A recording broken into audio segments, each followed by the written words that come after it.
Assalamualaikum. Waalaikumsalam Ibu, silahkan masuk Bu, silahkan duduk. Iya Ibu, gimana? Ini dengan Ibu siapa ya? Dengan Ibu Tia, Ibu. Dari mana Bu?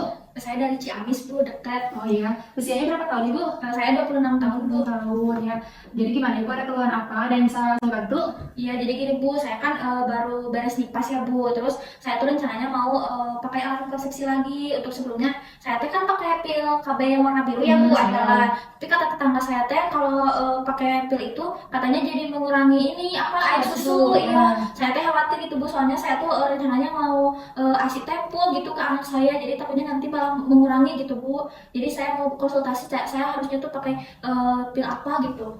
Ya. Jadi posisinya Ibu baru selesai masa nipas ya? Iya. Berarti berapa minggu? 6 minggu atau? Iya, kalau Iya. kalau nggak salah 6 minggu. 6 minggu. Nah, sebelumnya Ibu pakai pil andalan yang warna biru ya? Iya Bu. Sekarang berarti Ibu mau pakai lagi alat kontrasepsi dan rencananya Ibu udah ada rencana belum atau belum tahu? Belum sih Bu, soalnya saya lebih fokus ke yang enggak Mengurangi ASI. Iya. Oh, ya. Nanti saya bantu jelaskan ya Ibu, saya terangkan dulu mengenai alat kontrasepsi yang mungkin bisa dipakai untuk Ibu yang sedang menyusui tanpa mengurangi pengeluaran produksi ASI Ibu. Nah, ini saya punya ini namanya ABPK. Alat ini bisa membantu Ibu untuk mengambil keputusan. Nah, jadi berarti ini posisinya Ibu sudah pernah menggunakan alat kontrasepsi ya, pil ya sebelumnya. Nah, kemudian Ibu juga kan masih terbilangnya muda ya. Oh iya, saya mau tanya dulu nih Bu, karena Ibu ini anak pertama bukan Bu? Iya, Ya, anak pertama, masih menginginkan punya anak lagi ya berarti. Nah, Ibu sama suami udah berencana belum nanti kalau misalkan mau punya anak lagi dikasih jeda berapa tahun Bu? Atau sudah sih, Oh, kalau jadi rencananya saya sama suami itu mau punya anak lagi kalau anak yang sekarang udah umur 3 tahun Bu. Ya, berarti masih kegolongnya jangka pendek ya Bu, soalnya untuk mengatur jarak kehamilan itu ada yang jangka pendek sama jangka panjang. Jadi Ibu mungkin kegolongnya Ibu muda, terus juga kegolongnya ingin menginginkan anak dengan waktu dekat gitu. Kemudian juga Ibu sedang menyusui. Kemudian izin bertanya ya Bu, apakah Ibu punya penyakit seperti hipertensi atau punya benjolan gitu atau fibroma gitu? Enggak sih Bu. Alhamdulillah ya Bu. Nah, nanti saya bantu berikan pilihan-pilihan mengenai alat kontrasepsi yang cocok untuk Ibu. Nanti Ibu bisa pertimbangkan sendiri pada saat nanti saya menjelaskan. Apabila ada hal yang masih Ibu ingin tahu atau belum Ibu pahami, bisa ditanyakan ke saya. Oh ya, kalau misalkan nanti ada sesuatu yang ingin diceritakan ke saya, mangga aja ya Ibu. Insya Allah saya akan menjaga privasi Ibu. Jadi Bu, untuk alat kontrasepsi ini sendiri ada 2 macam ya, ada yang jangka pendek dan juga ada yang jangka panjang. Nah, kalau yang jangka panjang Ibu bisa lihat ada AKDR, implan, tubektomi, vasektomi. Nah, mungkin kalau untuk Ibu dengan posisi usianya masih muda, anaknya baru 1 dan masih menginginkan memiliki anak lagi dengan jangka waktu 3 tahun, mungkin yang paling memungkinkan adalah penggunaan implan. Nah, kalau misalkan untuk AKDR sendiri itu alat kontrasepsi dalam rahim, atau kalau misalnya di masyarakat itu lebih dikenal dengan IUD. Ini jangka waktunya ada yang 5 tahun dan juga 10 tahun. Jadi mungkin kurang cocok dengan keinginan Ibu. Nah, kalau misalkan untuk implan bisa saja, cuma ada pilihannya, ada yang 3 tahun, ada yang 5 tahun, ada yang 8 tahun, ada yang 10 tahun. Sedangkan kalau misalkan tubektomi dan vasektomi mungkin kurang cocok ya kalau untuk Ibu, karena kalau misalkan tubektomi dan vasektomi ini hanya direkomendasikan ke pasien yang ingin menghentikan memiliki keturunan gitu. Terus juga mungkin ibunya punya penyakit yang berat, terus yang menimbulkan resiko, dan usianya sudah mendekati ke menopause. Nah, untuk yang selanjutnya ada juga pil seperti yang Ibu sebelumnya sudah pakai ya, udah coba pakai. Nah, kalau yang sebelumnya itu Bu, jadi saya jelaskan bahwa pil itu ada 2 macam, ada pil yang kombinasi dan juga pil yang progestin. Nah, yang sebelumnya Ibu pakai pada saat sebelum hamil itu adalah pil yang kombinasi. Nah, yang kombinasi ini ada kandungan hormonalnya yang dapat memicu kalau misalkan dipakai untuk Ibu yang menyusui mungkin ya akan mengurangi produksi ASI ya Bu. Nah, akan tetapi ada satu lagi Bu, pil yang progestin saja atau pil laktasi. Nah, pil laktasi atau pil progestin ini tidak akan menghambat produksi ASI Ibu, tidak akan mengurangi. Jadi mungkin ini bisa jadi salah satu pilihan ya Bu, selain yang tadi implan.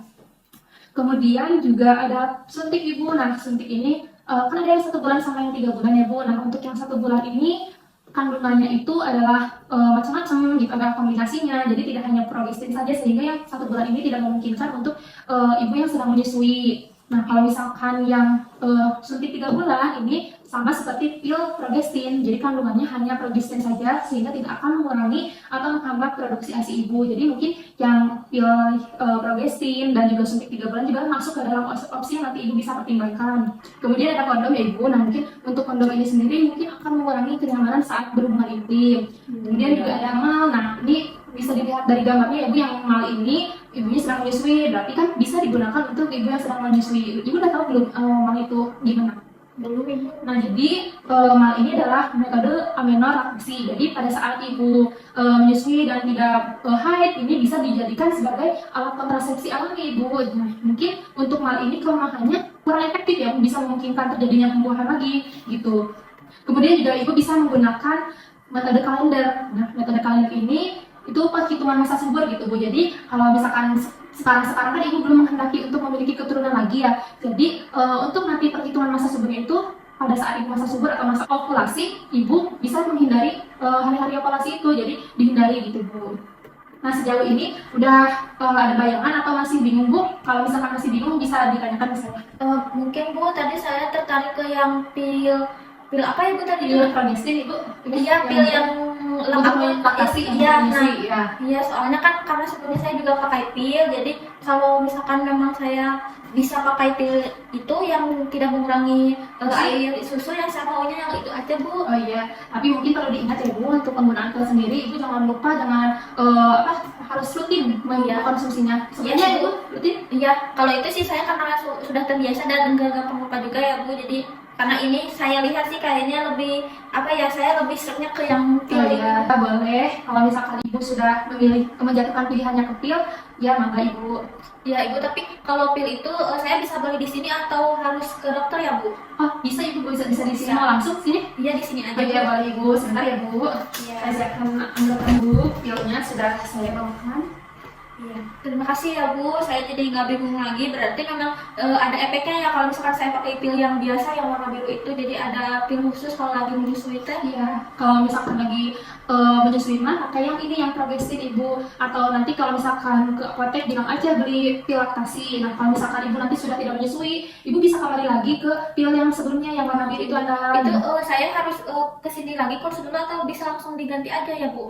Nggak bisa konsul dulu ke saya, atau kalau misalkan tidak terjadi apa-apa dan tidak ada efek samping yang membahayakan, bisa langsung ibu beli ke apotek saja sebelumnya. Terima kasih ya Bu. Iya sama-sama. Mangga Ibu. Iya mangga ibu.